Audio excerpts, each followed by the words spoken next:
The empath you're becoming will frighten the people who once broke you. The holiday table is set like a stage. Your chair is not quite in the center. You carry a dish you did not have to make. Your breath turns shallow as you enter the room.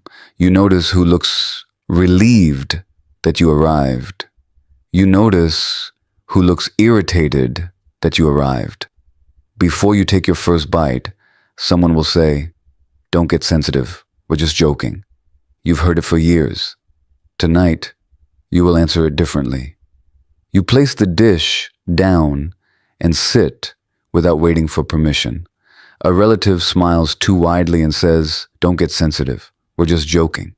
The old you would have laughed to prove you were easy.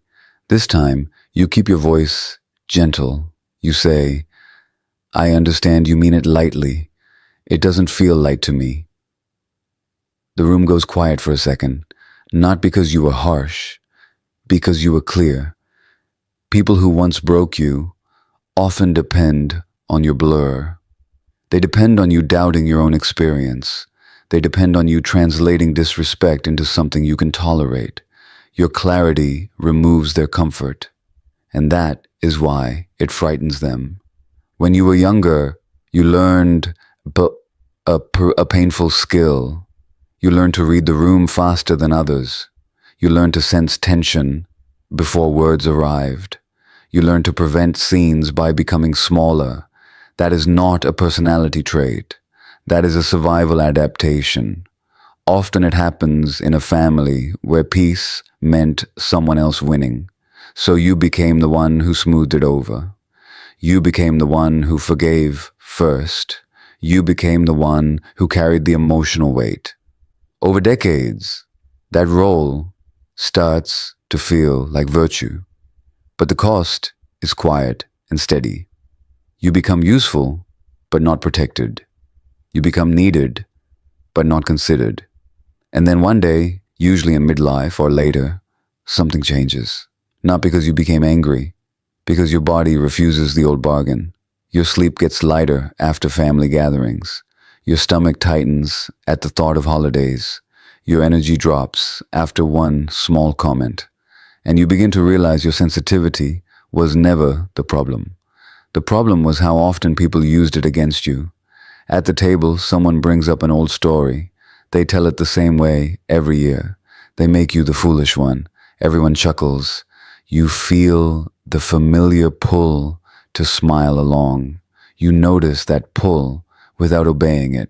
You say, "I don't want that story told like that anymore." You do not explain. You do not defend. You simply state a limit. That is when the fear shows up in them, because limits change the rules. If they cannot tease you without consequence, they lose a tool. If you stop absorbing the discomfort, someone else has to hold it. Families with long patterns often have an unspoken agreement. One person carries what no one wants to feel. Often, it is the one who learned to be good. The moment you stop carrying it, others feel exposed.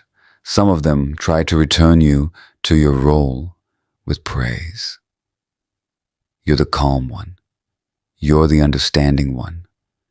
You're so strong. It sounds like appreciation, but it also means keep swallowing what hurts. Strength becomes a trap when it is demanded. A mature empath begins to separate kindness from compliance. Kindness is a choice. Compliance is fear dressed as goodness.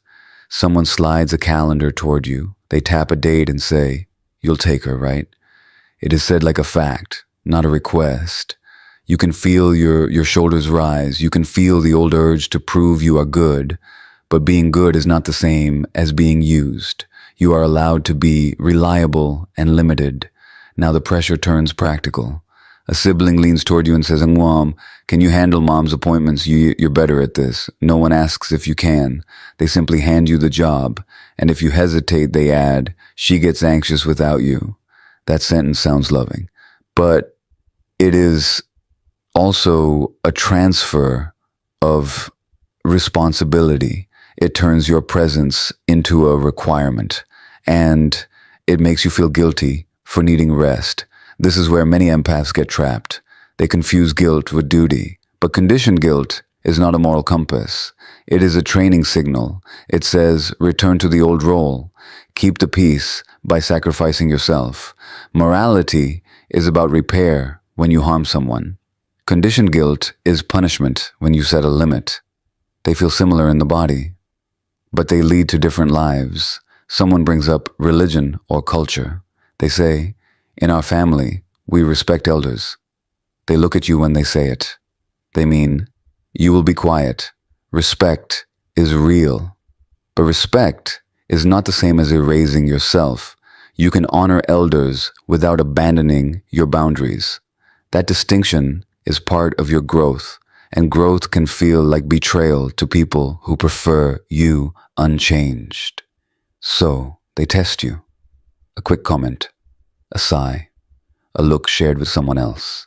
They are checking if you will scramble to repair.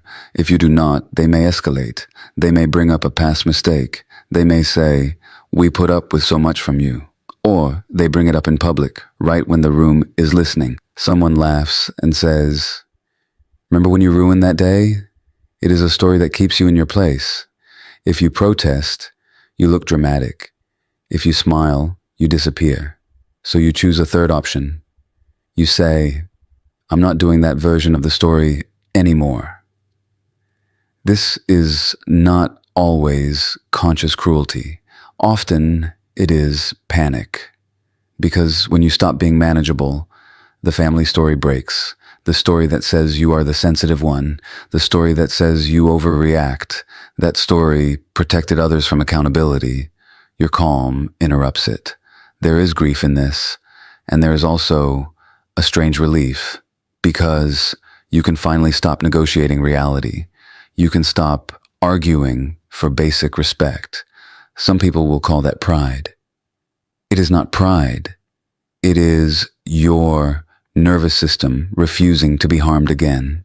You may grieve the fantasy that being good would finally earn safety.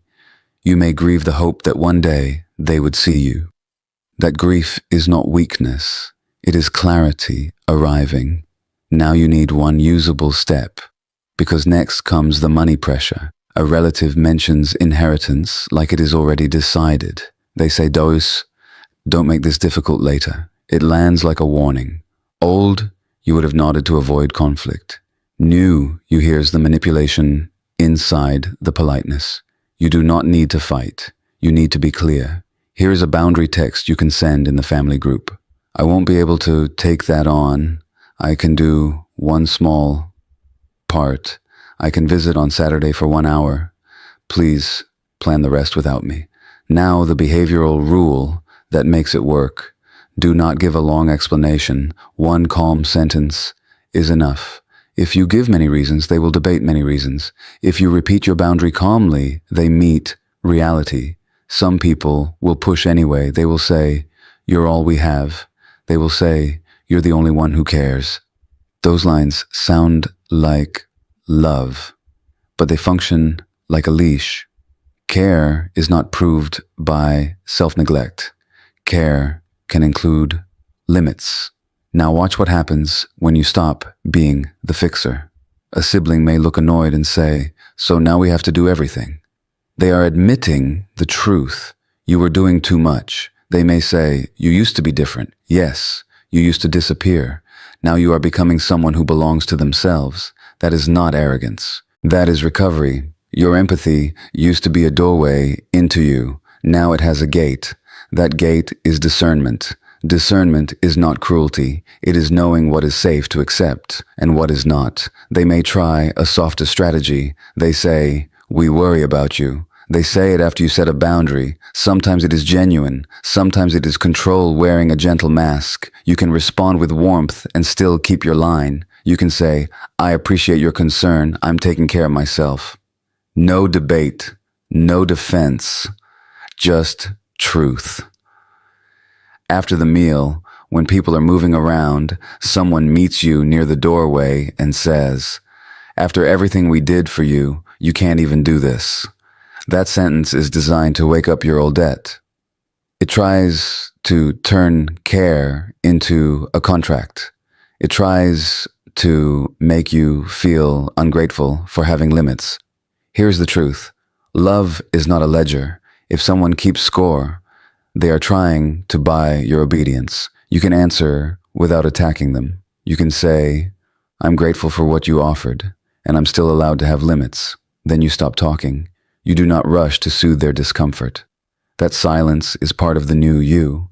Some people will adjust when they see this. Others will not. They may recruit relatives to pressure you.